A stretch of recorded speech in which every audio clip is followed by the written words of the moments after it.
ഭൈരവിയമ്മ ഈശ്വരമംഗലത്തിന്റെയും എന്റെയും മുത്തശ്ശിയാണ്. ആ എല്ലാ ബഹുമാനവും എനിക്കുണ്ട്. ഇനിയിപ്പോ ഈശ്വരമംഗലത്തിന്റെ ഏത് അവസാന വാക്കെന്ന് പറഞ്ഞാലും തൽക്കാലം ഇപ്പൊ ഞാൻ പറയുന്നത് കേട്ടേ പറ്റൂ. കേട്ടിട്ടേ ഞാൻ ഈ മുറിക്ക് പുറത്തേക്ക് വിടൂ. നീ എന്തൊക്കെ എന്നെ കുറിച്ച് വിചാരിച്ചു വെച്ചിരിക്കുന്നേ? ഞാൻ മനസ്സിലാക്കിയത് എന്താണെന്നല്ല, ഭൈരവിയമ്മ മനസ്സിലാക്കിയത് മുഴുവൻ തെറ്റാണെന്ന് ബോധ്യപ്പെടുത്താനാണ്.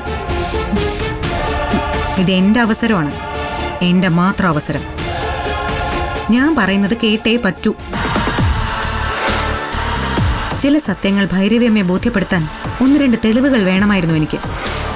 അതിനുവേണ്ടിയാണ് ഞാൻ രാവിലെ പോയത്.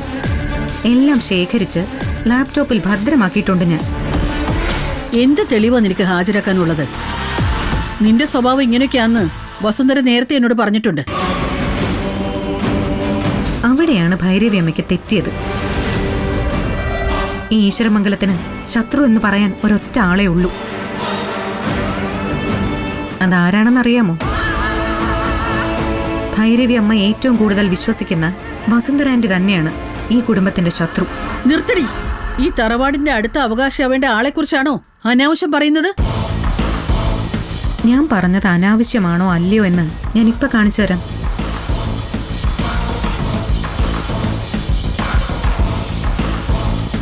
ദാ ഇതൊന്ന് കണ്ടു നോക്ക്.